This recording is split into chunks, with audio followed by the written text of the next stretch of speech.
സഹൃദയ ഭക്ഷണ വിശ്വാസികളെ, സുഹൃത്തുക്കളെ, എന്റെ ഇൻസ്റ്റഗ്രാം യൂട്യൂബ് പോള്, അതായത് തിരുവനന്തപുരത്ത് ബെസ്റ്റ് ബീഫ് ആൻഡ് പൊറോട്ട, ആ പോളിൽ നിന്ന് ഒരുപാട് കിട്ടി. അതിനകത്ത് നിന്ന് രണ്ടെണ്ണം ഞാൻ സെലക്ട് ചെയ്തേക്കുന്നത്. ഏറ്റവും കൂടുതൽ റെക്കമെൻഡേഷൻ വന്നതിൽ രണ്ടെണ്ണം സെലക്ട് ചെയ്തത് ഗുഡ് മോർണിംഗ് ഹോട്ടലും ഇറാനി ഫുഡ് ട്രക്കുമാണ്. ഇനി ഫസ്റ്റ് ഞാൻ വിസിറ്റ് ചെയ്തത് ഗുഡ് മോർണിംഗ് ഹോട്ടലാണ്. ഈ ഗുഡ് മോർണിംഗ് ഹോട്ടൽ ഭയങ്കര ഫേമസ് ആണ്. ആക്ച്വലി എല്ലാവർക്കും ഗുഡ് മോർണിംഗ് ഹോട്ടലിനെ പറ്റി നല്ല അഭിപ്രായമാണ് ഉള്ളത്. തിരുവനന്തപുരംകാർക്ക് ഏറ്റവും നല്ല ബീഫ് എന്ന ചോദ്യത്തിന് ഗുഡ് മോർണിംഗ് ഹോട്ടൽ ഒരു പ്രധാന ഉത്തരവാണ്. അതിരാവിലെ അവിടെ ചെല്ലണം എന്നൊക്കെയാണ് പറയാറുള്ളത്. സാധാരണ ഗുഡ് മോർണിംഗ് ഹോട്ടലിന്റെ ഒരു ചരിത്രം അങ്ങനെയാണ്. പണ്ട് ഗുഡ് മോർണിംഗ് ഹോട്ടൽ വളരെ ലിമിറ്റഡ് ടൈമിൽ മാത്രം പ്രവർത്തിച്ചിരുന്ന ഒരു ഹോട്ടലായിരുന്നു. ആ ഹോട്ടൽ ഇപ്പോൾ അവിടെ നിന്ന് മാറ്റിയിട്ട് കരമന പുതിയ ഹോട്ടൽ തുറന്നിട്ടുണ്ട്. വലിപ്പമുള്ള ഷോറൂമായിട്ട് ഇവർ മാറ്റിയിട്ടുണ്ട്. എന്നാൽ ആ പഴയ രുചി നിലനിർത്തിക്കൊണ്ടാണ് അവരത് ചെയ്തതെന്നുള്ള കാര്യത്തിൽ എനിക്ക് വളരെ വലിയ അഭിമാനമുണ്ട്. വർഷങ്ങൾക്ക് മുമ്പ്, 1-2 വർഷങ്ങൾക്ക് മുന്നെയാണ് ഞാൻ ഗുഡ് മോർണിംഗ് ഹോട്ടലിൽ നിന്ന് അവസാനമായി കഴിച്ചത്. ഇന്ന് ഈ പോള് കിട്ടിയപ്പോൾ ഞാൻ ആ റെസ്റ്റോറന്റിൽ പോയി. ആ റെസ്റ്റോറന്റ് അവിടെ ഉണ്ടോ എന്ന് തപ്പി ലൊക്കേഷൻ നോക്കിയപ്പോഴത്തേക്കും പുതിയ ലൊക്കേഷൻ കാണിക്കുന്നുണ്ട്.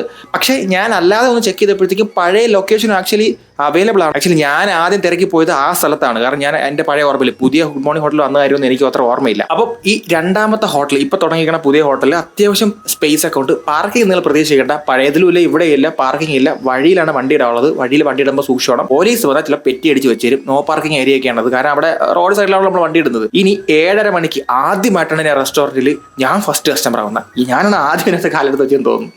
ഞാനല്ല ഇടയ്ക്ക് 2 അകത്ത് കയറി. എന്തായാലും അവിടെ ഫസ്റ്റ് വന്ന കസ്റ്റമർ ഞാനാണ്. ഷട്ടർ ഓപ്പൺ ആക്കിയപ്പോൾ ഞാൻ അകത്ത് കയറി. ഞാൻ കയറി ബാത്റൂമിലോട്ടൊന്ന് പോയി വാഷൊക്കെ ചെയ്ത് വാഷയിലേക്ക് നോക്കി. നല്ല നീറ്റ് ആയിട്ട് ക്ലീൻ ആണ്. കാരണം ഫസ്റ്റ് കസ്റ്റമർ ആണെന്ന് പറയുമ്പോൾ തന്നെ ആലോചിക്കാമല്ലോ. വേറെ തിരക്കൊന്നും അവിടെ ഇല്ല. ഞാൻ വാഷ്റൂമിൽ നിന്ന് വെളി ഇറങ്ങിയപ്പോഴത്തേക്കും സീറ്റൊക്കെ ഫുള്ളായി. അതായത് ആ ഒരു സമയം കൊണ്ട് അവിടെ ആൾക്കാർ വെയിറ്റ് ചെയ്ത് നിൽക്കുകയാണ്. ഇനി പഴയ പോലെ തന്നെ ഒരു വുഡ് അടുപ്പിലും ആ ഒരു ഇരുമ്പ് ചട്ടിയിലൊക്കെ തന്നെയാണ് ആ സാധനം ചെയ്യുന്നത്. യാതൊരു ക്വാളിറ്റി കോംപ്രമൈസും ഇല്ല. ബീഫ് പൊളി സാധനം. അപ്പം പറയാതിരിക്കാൻ വയ്യ. അന്നത്തെ അതേ ക്വാളിറ്റി ഇപ്പോഴും ഉണ്ട്. പക്ഷേ ഇടയ്ക്ക് 1-2 കഷ്ണങ്ങൾ എവിടെയോ എനിക്ക് വേവാതെ കിട്ടിയ പോലെ എനിക്ക് തോന്നി. വേവാതെ മീൻസ് ആ എല്ലാം ഈവനായിട്ട് കുക്കാവാത്ത പോലെ എവിടെ പോയി കടിച്ചപ്പോൾ എനിക്ക് തോന്നി. അതൊരു പോരാൻ വേണ്ടി ഞാൻ പറയുന്നതല്ല, ചിലപ്പോൾ അങ്ങനെ കിട്ടാം. എനിവേ ആ ടേസ്റ്റിലൊന്നും കോംപ്രമൈസ് ഇല്ല. നല്ല ക്വാളിറ്റി ഉള്ള ബീഫാണ് കേട്ടോ. ഇവരുടെ ബീഫ് നല്ല ക്വാളിറ്റിയാണ്. അതാണ് എനിക്ക് കൂടുതലായിട്ട് എപ്പോഴും ഞാൻ ഗുഡ് മോർണിംഗ് ഹോട്ടലിൽ നിന്ന് ഫസ്റ്റ് ടൈം കഴിച്ചപ്പോഴും എനിക്ക് ഫീൽ ആയിട്ടുള്ള കാര്യം, ഇവരുടെ ബീഫ് നല്ല ക്വാളിറ്റിയാണ്. അതുപോലെ ആ പൊറോട്ട, ഗ്രേവി ഇതെല്ലാം കൂടെ വെച്ച് കഴിക്കുമ്പോൾ നല്ലതാണ് ഗൈസ്. നമുക്ക് റെക്കമെൻഡ് ചെയ്യാൻ പറ്റുന്ന ഒരു ബീഫിന്റെ ഐറ്റമാണ് ഗുഡ് മോർണിംഗ് ഹോട്ടലിലുള്ളത്. അവർക്ക് ആകെ 4-5 ഐറ്റമേ ഉള്ളൂ. ഇടിയപ്പം, പൊറോട്ട, കട്ടൻ ചായ, പപ്പടം, ബീഫും ബീഫ് ഫ്രൈ. ഇത്ര ഐറ്റമേ അവിടെ ഉള്ളൂ. വേറെ അവിടെ ഒന്നുമില്ല. 130 രൂപയ്ക്ക് ആ ഫേമസ് ആയ ബീഫ് ഉണ്ടല്ലോ, അത് കിട്ടും. 140 രൂപയ്ക്ക് ബീഫ് ഫ്രൈ കിട്ടും. 8 രൂപയ്ക്ക് ഇടിയപ്പവും 8 രൂപയ്ക്ക് തന്നെ പൊറോട്ടയും കിട്ടും. 5 രൂപയ്ക്ക് കട്ടൻ, 10 രൂപയ്ക്ക് കട്ടൻ, 5 രൂപയ്ക്ക് പപ്പടം. ഇതാണ് ഇവിടുത്തെ മെനു. അതിന്റെ വില GST എക്സ്ട്രാ കൊടുക്കണം. അവിടെ എഴുതി വെച്ചിട്ടുണ്ട്. GST നമ്മൾ സർക്കാരിനുള്ള സാധനമാണ്. നമ്മൾ ചാർജ് ചെയ്യും. അത് നമ്മൾ എക്സ്ട്രാ കൊടുക്കണം. ഇത്രയേ ഉള്ളൂ. ഓക്കെ, ഞാൻ പേഴ്സണലി ഒരു നല്ല ബീഫ് ട്രിവാൻഡ്രത്ത് കിട്ടുമോ എന്ന് ചോദിച്ചാൽ വൺ ഓഫ് ദ കടയായിട്ട് ഇത് റെക്കമെൻഡ് ചെയ്യാൻ പറ്റും. നല്ലൊരു കടയാണ്. നല്ല ക്വാളിറ്റി ഉള്ള ബീഫ് നല്ല വൃത്തിയോടുകൂടി സെർവ് ചെയ്യുന്നുണ്ട്. സ്റ്റാഫൊക്കെ എത്ര ഏജ് ആയിട്ടുള്ള ആൾക്കാരാണ്. ഇവിടെ തമിഴ്നാട്ടിലുള്ളവരും ഹിന്ദിക്കാരും ഒക്കെ എല്ലാവരും ഇവിടെ പണിയെടുക്കുന്നുണ്ട്. കിച്ചണൊക്കെ നമുക്ക് പുറത്തുനിന്ന് കാണാൻ പറ്റും. അവരെല്ലാം ഇങ്ങനെ അടിക്കുന്നത്. കിച്ചൺ അടിക്കുന്ന സ്റ്റാഫൊക്കെ ഗ്ലൗസും ക്യാപ്പും ഒക്കെ ഉപയോഗിക്കുന്നുണ്ട്. ഞാൻ പ്രത്യേകം ശ്രദ്ധിച്ച കാര്യമാണ്. പാർക്കിങ്ങിന്റെ സ്പേസ് ഇല്ല എന്നുള്ളൊരു കാര്യം ഒഴിച്ചു വെച്ചാൽ നല്ല ഷോപ്പാണ് ഗൈസ്. സർവീസ് ആണെങ്കിൽ പോലും അവർ വന്ന് ചോദിക്കും, പറയുക പോവുക, എടുത്തുകൊണ്ട് വരിക, പറയുക പോവുക, ഡിലേ ഒന്നുമില്ല, പറയുക പോവുക. തിരക്കുണ്ടെങ്കിൽ അവർ അതുപോലെ ഹാൻഡിൽ ചെയ്യുമായിരിക്കാം. എനിക്കറിയില്ല, ഞാൻ ചെന്ന സമയത്ത് തിരക്കുള്ളതല്ല. ഇനി പഴയ ഹോട്ടലാണെങ്കിൽ പോലും തിരക്കുണ്ടായിരുന്ന സമയത്ത് പോലും, ഞാൻ അന്ന് സമയത്ത് ക്യൂ നിന്ന് കഴിച്ച സമയത്ത് പോലും, ചെറിയ ഷോപ്പാണ്, അറിയായിരിക്കും എല്ലാവർക്കും. അവിടുത്തെ ചേട്ടന്മാരുണ്ടല്ലോ, അവിടെ സെർവ് ചെയ്യുന്ന ചേട്ടന്മാരൊക്കെ അവർ നമ്മളെ വിളിച്ചിരുത്തും. അവർ നോക്കി നിന്ന് അവർ ഭയങ്കര നല്ല സർവീസ് അന്നേ അവർ തരുന്നൊരു ഹോട്ടലാണ് ഗുഡ് മോർണിംഗ് ഹോട്ടൽ. നമുക്ക് അന്നും കിച്ചണിനകത്ത് കയറി പോയിട്ട് ലൈക്ക് അത് ഒരു ചെറിയ കടയല്ലേ, അപ്പോൾ നമ്മൾ കിച്ചനകത്ത് കയറിപ്പോയിട്ട് ആ ഇരുമ്പ് ചട്ടിയിലകത്ത് വേവിക്കും നമുക്ക് കാണാമായിരുന്നു. ഞാൻ മുമ്പും ഒരു വ്ളോഗിന് വേണ്ടിയിട്ട് ഞാൻ അത് ചെയ്തിട്ടുണ്ട്. ആ സമയത്ത് ഞാൻ അന്ന് ചെന്നപ്പോഴത്തേക്ക് എനിക്ക് വീഡിയോ എടുക്കണം പറഞ്ഞപ്പോൾ അവർ അനുവദിച്ചു. നെഗറ്റീവായിട്ട് ഒന്നും പറയാൻ തോന്നാത്തൊരു ഷോപ്പ് കൂടിയാണ് ഈ ഗുഡ് മോർണിംഗ് ഹോട്ടൽ. ഇനി പലർക്കും ഇതിന്റെ ഫുഡ് ഓവർ ഹൈപ്ഡ് ആയിട്ട് തോന്നാം. ഞാൻ പറയുന്ന ഒരു ലോകോത്തര അന്താരാഷ്ട്ര നിലവാരമുള്ള ഒരു ബീഫ് ഫ്രൈ ഒന്നും അല്ല. പക്ഷെ എന്നാലും തിരുവനന്തപുരം ജില്ലയിൽ കിട്ടുന്ന, അല്ലെങ്കിൽ കേരളത്തിൽ കിട്ടുന്ന തന്നെ നല്ല ബീഫുകളിൽ ഒരെണ്ണമാണെന്ന് നമുക്ക് ഉറപ്പായിട്ട് ഇതിനെ പറയാൻ പറ്റും. ഇനി നെക്സ്റ്റ് വരുന്നത് ഇറാനി ഫുഡ് ട്രക്ക്. എന്റെ പൊന്ന് ഗൈസ്, ഞാൻ ഒരിക്കലും റെക്കമെൻഡ് ചെയ്യില്ല. ഒരു കാരണവശാലും എനിക്ക് റെക്കമെൻഡ് ചെയ്യാൻ പറ്റില്ല. കാരണം ഞാൻ അവരുടെ സ്പെഷ്യൽ ബീഫ് എന്ന് പറഞ്ഞൊരു സാധനമാണ് വാങ്ങിച്ചത്. 200 രൂപ ചാർജ് ചെയ്തു. അത്യാവശ്യം നല്ല ക്വാണ്ടിറ്റി ഉണ്ടായിരുന്നു. മുട്ടയും ബീഫ് ചില്ലിയും ഒക്കെ ചേർത്തിട്ട് എന്തോ ഒരു സാധനം എന്ന് പറഞ്ഞു തന്നത്. അതിൽ ബീഫ് ചില്ലി ആയിട്ടും തോന്നിയില്ല. ഇനി മുട്ട ചേർത്തിട്ടുണ്ടെങ്കിൽ എന്ത് ടേസ്റ്റ് ആണെന്ന് എനിക്കത് ആക്ച്വലി മനസ്സിലായില്ല. പക്ഷെ നല്ല ക്വാളിറ്റിയോട് വയറ് നിറയെ നമുക്ക് കഴിക്കാം. ഈ ഇറാനി ഫുഡ് ട്രക്ക് എന്ന് ഞാൻ ഉദ്ദേശിക്കുന്നത് ശാസ്തമംഗലത്തിന് തൊട്ട് മുന്നേ ഉള്ള ഒരു സൈഡിൽ കിടക്കുന്ന ഫുഡ് ട്രക്കാണ് കേട്ടോ. എനിക്ക് വേറെ ഇറാനി ഫുഡ് ട്രക്ക് ഉണ്ടെന്ന് എനിക്ക് അറിയില്ല. ഞാൻ എന്തായാലും പോയത് അതാണ്. അവിടെയാണ് ഞാൻ പോയത്. അതുകൊണ്ടാണ് എടുത്ത് പറയുന്നത്. ഈ തെറ്റിപ്പോരുതല്ലോ. ഒരിക്കലും ഞാൻ റെക്കമെൻഡ് ചെയ്യില്ല. ഇത് ഗുഡ് മോർണിംഗ് ഹോട്ടലായിട്ട് കമ്പാരിസണേ ഇല്ല. 200 രൂപയ്ക്ക് ചാർജ് ചെയ്തു. പിന്നെ അവിടെ ചിക്കൻ ഫ്രൈ നല്ലതാണെന്ന് ഞാൻ ചുമ്മാ ഈ പോള് കിട്ടിയപ്പോൾ ഞാൻ അന്വേഷിച്ചപ്പോൾ ചിക്കൻ ഫ്രൈ നല്ലതാണെന്ന് പോയി. എനിക്ക് പേഴ്സണലി ഇഷ്ടപ്പെട്ടില്ല.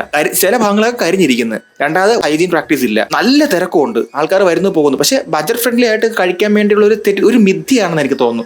അവർ റോഡ് സൈഡിൽ സെർവ് ചെയ്യുന്ന ഒരു ഫുഡ് ട്രക്കാണ്. മഴയത്ത് നമുക്ക് നനഞ്ഞു കഴിഞ്ഞാൽ അവിടെ കയറി നിൽക്കാൻ ടാർപോലിച്ച് കെട്ടിയിരിക്കുന്ന, അല്ലെങ്കിൽ നമുക്ക് അവിടെ നിന്ന് കഴിക്കാൻ പറ്റുന്ന സെറ്റപ്പ് ഉള്ള ഒരു സംവിധാനമുള്ളൊരു കടയാണത്, ഒരു ഫുഡ് ട്രക്കാണ്. അപ്പോൾ അതിനകത്ത് അത്യാവശ്യം നമ്മൾ റെസ്റ്റോറൻറ്റിൽ പോയിരുന്ന് കഴിക്കുന്ന അതേ റേറ്റിന് അവർ ചാർജ് ചെയ്യുന്നുണ്ട്. പിന്നെ 200 രൂപ ബീഫ് ക്വാണ്ടിറ്റി ഉണ്ട്, പക്ഷേ ബീഫിന്റെ പീസസ് ഒക്കെ നമ്മൾ ഒരു നോർമൽ വാങ്ങിച്ച് എത്ര പീസ് കിട്ടും അത് തന്നെ. പിന്നെ പ്ലസ് അതിന്റെ കൂടെ മുട്ട ആഡ് ചെയ്യുന്നുണ്ട്, ബാക്കി സ്ഥലങ്ങൾ വരുമ്പോഴത്തേക്ക് ആ 200 രൂപ അതിന് ഓർത്താണ്. ഞാൻ ഓവർ പ്രൈസ്ഡ് എന്ന് പറയുന്നില്ല, പക്ഷെ എന്നിരുന്നാൽ പോലും അത് ഹോൾ നമ്മൾ ആ കംപ്ലീറ്റ് അവരുടെ ഒരു മെനു ലിസ്റ്റ് അല്ലെങ്കിൽ പ്രൊഡക്റ്റ് ലിസ്റ്റ് നോക്കുമ്പോൾ അവർ ഒരു റെസ്റ്റോറൻറ്റിൽ ചാർജ് ചെയ്യുന്ന അല്ലെങ്കിൽ ഒരു നമ്മളൊരു ഷോപ്പിനകത്ത് ചാർജ് ചെയ്യുന്ന ഒരു പേയ്മെന്റ് എമൗണ്ട് തന്നെയാണ് അവർ ഇവിടെ വാങ്ങിക്കുന്നത്. തട്ടുകടയായിട്ട് നമുക്ക് കൺസിഡർ ചെയ്ത് നമുക്ക് റേറ്റ് കുറവാണെന്ന് എനിക്ക് താരതമ്യേന എനിക്ക് തോന്നിയില്ല. പിന്നെ സ്റ്റാഫുകൾ നിൽക്കുന്നതിനകത്ത് ഒരാളും ഒരു രീതിയിലും ഗ്ലൗസ് ഹൈജീൻ പ്രാക്ടീസസ് ഒന്നുമില്ല. അത് ചെയ്തുകൂടായികയില്ല കേട്ടോ, ഞാൻ പറയുന്നത് ചെയ്തുകൂടായികയില്ല. അത് ശ്രദ്ധിക്കേണ്ട കാര്യം, കർശനമായും ശ്രദ്ധിക്കേണ്ട കാര്യം തന്നെയാണ്. കാരണം ഒരാൾക്ക് ചിക്കൻ ഫ്രൈ എടുക്കുന്ന അതേ കൈ കൊണ്ട് അയാൾ അവിടെ തവയിൽ പിടിക്കുന്നു, അവിടെ ബാക്കിയുള്ള സാധനം കൊടുക്കുന്നു, പാഴ്സൽ പൊഞ്ഞു കൊടുക്കുന്നു, എല്ലാം അവർ ഒരേ കൈ കൊണ്ട് തന്നെ ചെയ്യുന്നു. നീറ്റ് ആൻഡ് ക്ലീൻ ഒന്നുമല്ല ഒരിക്കലും. പക്ഷെ നമുക്ക് നമ്മുടെ ഒരു നാട്ടിലൊരു സിസ്റ്റം സെറ്റപ്പ് വെച്ചിട്ട് ആ ഒരു ഷോപ്പിൽ നിന്ന് ആർക്കെങ്കിലും ഫുഡ് പോയിസൺ അടിച്ചിട്ടുണ്ടോ എന്ന് എനിക്കറിയില്ല കേട്ടോ. പക്ഷെ ഞാൻ റെക്കമെൻഡ് ചെയ്യില്ല. കാരണം പിന്നെ അത് കഴിക്കുന്നതുകൊണ്ട് മോശമാണെന്ന് നിങ്ങൾ ആരെങ്കിലും കഴിച്ചുകൊണ്ട് നിങ്ങൾക്ക് പറ്റിപ്പോൾ വേണമെങ്കിൽ കഴിക്കണം എന്നൊക്കെ ആറ്റിറ്റ്യൂഡുള്ള ആൾക്കാർക്ക് ഐ ഡോണ്ട് മൈൻഡ്. എനിക്ക് അങ്ങനെയൊന്നും ഞാൻ കണ്ട കാര്യം പറഞ്ഞുള്ളൂ, ഒരു റിവ്യൂ ആയിട്ട് മാത്രം കൂട്ടിയാൽ മതി. ഞാൻ അവിടുത്തെ ഫുഡ് വാങ്ങിച്ച് കഴിക്കുകയും ചെയ്തു. എനിക്ക് വേറെ പ്രശ്നമൊന്നും ഉണ്ടായില്ല കേട്ടോ. ഫുഡ് വാങ്ങിച്ച് കഴിച്ചിട്ട് എനിക്ക് പ്രശ്നം ഉണ്ടായില്ല. ഞാൻ പറയുന്നതാണ്, ബട്ട് അവർ ഹൈജീൻ പ്രാക്ടീസസ് ഒന്നും നോക്കുന്നില്ല. നമ്മൾ പിന്നെ ഒരു കാര്യം ഉണ്ടല്ലോ, നമ്മളിവിടെ ഉള്ള ഷോപ്പുകളിൽ നിന്നൊക്കെ നമ്മളത് കണ്ട് നമ്മൾ നോർമലൈസ് ചെയ്യപ്പെട്ട് പോയി. ഇവിടെ ഇപ്പോൾ നമ്മൾ ഹൈജീൻ പ്രാക്ടീസസ് കീപ്പ് ചെയ്യണോ അല്ലെങ്കിൽ വൃത്തിയോടെ എടുക്കുന്നോ ഒന്നും നമ്മൾ നോക്കാറില്ല. ഇപ്പോൾ ചിക്കൻ ഫ്രൈ കൈകൊണ്ട് വാരിയിട്ട് തൊട്ടപ്പുറത്ത് അവർ വേറെ എന്തെങ്കിലും ഒരു പരിപാടി ചെയ്താലും നമ്മൾ ശ്രദ്ധിക്കാറില്ല. നമുക്കത് വിഷയമല്ല. നമ്മളെ രീതി അങ്ങനെ ആയി. അപ്പം നമ്മൾ അതോട്ട് അഡാപ്റ്റ് ആയി. നമ്മൾ അതിനൊരു ബാഡ് പ്രാക്ടീസ് ആണെന്നുള്ള കാര്യം നമ്മൾ ഒരിക്കലും ഇനി മനസ്സിൽ വെക്കില്ല. നമ്മളത് ഓർക്കാനും പോകുന്നില്ല. പക്ഷേ എനിക്കിത് റെക്കമെൻഡ് ചെയ്യാൻ പറ്റുന്ന റീസൺ എന്ന് പറഞ്ഞാൽ, രണ്ട് സ്റ്റാഫിന്റെ ബിഹേവിയർ. ഞാൻ അവിടെ ഒരു പാഴ്സൽ വന്നപ്പോഴത്തേക്കും വേറൊരു പുള്ളിക്കാരൻ അവിടെ വന്നു. അയാൾ വന്നിട്ട് പരിചയമുള്ള ആളാണെന്ന് തോന്നുന്നു. അയാൾ വന്ന് സാധനം പറഞ്ഞപ്പോൾ ആദ്യം അയാൾക്ക് എടുത്ത് കൊടുത്തു. ഞാൻ അവിടെ നിൽക്കുകയാണ്, ബില്ല് അടിച്ചിട്ട്. ബില്ല് സൈഡിൽ ആണ് അടിക്കുന്നത്. ആ ഒരു പുള്ളി ഇരിപ്പുണ്ട്, പുള്ളിക്കാരനാണ് ബില്ല് അടിച്ചു തരുന്നത്. പുള്ളി ഞാൻ ഓർഡർ പറഞ്ഞപ്പോൾ പുള്ളി ബില്ല് അടിച്ച് കൈ തന്നു. അതിവിടെ കൊടുക്കുമ്പോൾ ഒരു പാഴ്സൽ എടുത്ത് തരും. ഞാൻ പാഴ്സൽ വാങ്ങാൻ പറ്റുന്നപ്പോഴത്തേക്ക് വേറെ പുള്ളിക്കാരൻ വന്ന് അയാൾ ഒന്ന് പാഴ്സൽ വാങ്ങിച്ചിട്ടുണ്ട്. അപ്പോൾ ഞാൻ ചോദിച്ചു എൻ്റെ പാഴ്സൽ എവിടെ? അപ്പോൾ അയാൾ ദേഷ്യപ്പെട്ട് കണക്ക് ഒരു ചെറിയ ഒരു അനോയിങ് ആയിട്ട് പുള്ളി ഒരു ഡിസ്കംഫർട്ട് ഫീൽ ചെയ്യിപ്പിച്ച്. അതായത് അയാളെ കാണാം.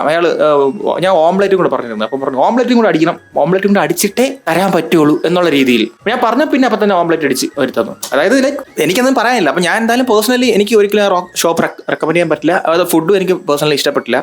ഫുഡ് ഇഷ്ടപ്പെട്ടില്ലെന്ന് പറഞ്ഞാൽ ഫ്രൈയും ഒന്നും കൊള്ളത്തില്ല കൈസ്, എനിക്ക് ഇഷ്ടപ്പെട്ടില്ല സത്യം പറഞ്ഞാൽ. ഇതിനേക്കാൾ ഒരുപാട് നല്ല ഫ്രൈയും ബീഫും ഒക്കെ ഇവിടെ ഒരുപാട് ഷോപ്പുകൾ കിട്ടും.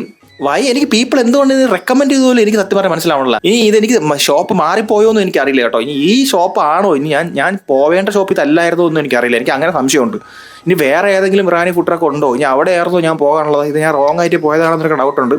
അങ്ങനെയാണെങ്കിൽ നിങ്ങൾ കമന്റ് ചെയ്യണം. ബട്ട് എന്തായാലും ഈ ഷോപ്പ് ഇതാണ്, ശാസ്താമംഗലം എത്തുന്നതിന് തൊട്ടേ മുന്നേ ഉള്ള റൈറ്റ് സൈഡിലുള്ള ഒരു food truck, Irani food truck തുറന്ന സാധനം. അവിടെയാണ് എനിക്ക് ലൊക്കേഷൻ കിട്ടി. ഞാൻ ഗൂഗിൾ ലൊക്കേഷൻ ആണ് പോയത്. അപ്പോൾ എനിക്ക് ആ ലൊക്കേഷനാണ് കാണിച്ചത്. ഇനി അതല്ലാതെ വേറെ ഉണ്ടോയെന്ന് എനിക്കറിയില്ല കേട്ടോ. സോ അപ്പോൾ ഇതാണ്. പിന്നെ അവരുടെ ലിസ്റ്റിൽ ഒരുപാട് പ്രോഡക്റ്റ്സ് ഉണ്ട്, ഒത്തിരി ഐറ്റംസ് ഒക്കെ അവർക്കുണ്ട്. അങ്ങനെയുള്ള സാധനങ്ങൾ സെർവ് ചെയ്യുന്ന എനിക്ക് തോന്നുന്ന ഫുഡ് ട്രക്സ് ഒക്കെ ഇവിടെ കുറവായിരിക്കും. പിന്നെ ഹാൻഡി ആയിട്ട് ആൾക്കാർക്ക് പെട്ടെന്ന് പോയിട്ട് വാങ്ങിച്ച് കഴിച്ച് പോവാം. ഒരുപാട് വരെ സാധനം അടിച്ചു കൊടുക്കും. പിന്നെ ദോശ തട്ടുകടയിലൊക്കെ നമുക്കറിയില്ല, തട്ടുകടയ്ക്ക് നമ്മുടെ നാട്ടിൽ ഭയങ്കര ഡിമാൻഡാണ്. അത് വേറൊരു കാര്യം. കാരണം നമുക്ക് ബജറ്റ് ഫ്രണ്ട്ലി ആയിട്ട് ഫുഡ് കഴിക്കണമെങ്കിൽ നമ്മൾ തട്ടുകടയിലെ ആശ്രയിക്കും. പക്ഷേ ആ ഒരു പ്രൈസ് ഡിഫറൻസ് ആക്ച്വലി വേണം എന്നാണ് എൻ്റെ പേഴ്സണൽ അഭിപ്രായം.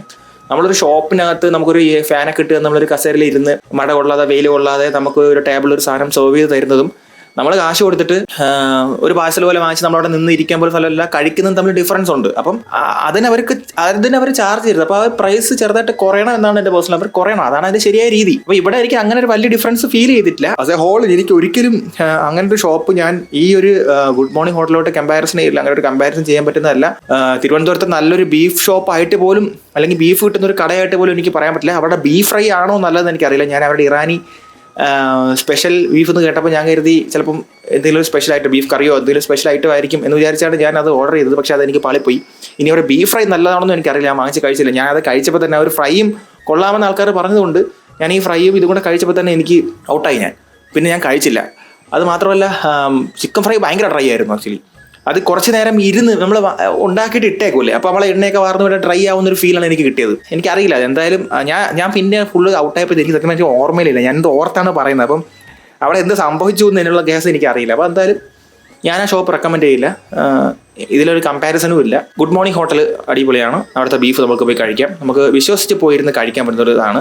ഇവിടെ എത്രത്തോളം അത് പ്രാവർത്തികമാവുമെന്ന് എനിക്കറിയില്ല. പിന്നെ എൻ്റെ സൈഡിലൊരു ചേച്ചി സർബത്തൊക്കെ വയ്ക്കുന്നുണ്ടായിരുന്നു. ഞാൻ അവിടെ ഒരു സർബത്തും വാങ്ങിച്ചു കുടിച്ചാണ് ഞാൻ പോയത്. സോ ഗൈസ്, അപ്പോൾ ഇതാണ് parotta and beef in Thiruvananthapuram best ഏതാണെന്നുള്ള പോളിൻ്റെ അടിസ്ഥാനത്തിൽ കിട്ടിയ 2 ഷോപ്പ് ഞാൻ പോയി വിസിറ്റ് ചെയ്തു. എൻ്റെ അനുഭവമാണ് ഞാൻ പറഞ്ഞ സ്ട്രിക്ട്ലി മൈൻ. ഇത് പേഴ്സണലായിട്ട് എൻ്റെ അഭിപ്രായം മാത്രമാണ്. ഇതിന് ജീവിച്ചിരിക്കുന്നവരോ മരിച്ചവരോട്ട് യാതൊരു ബന്ധമില്ല.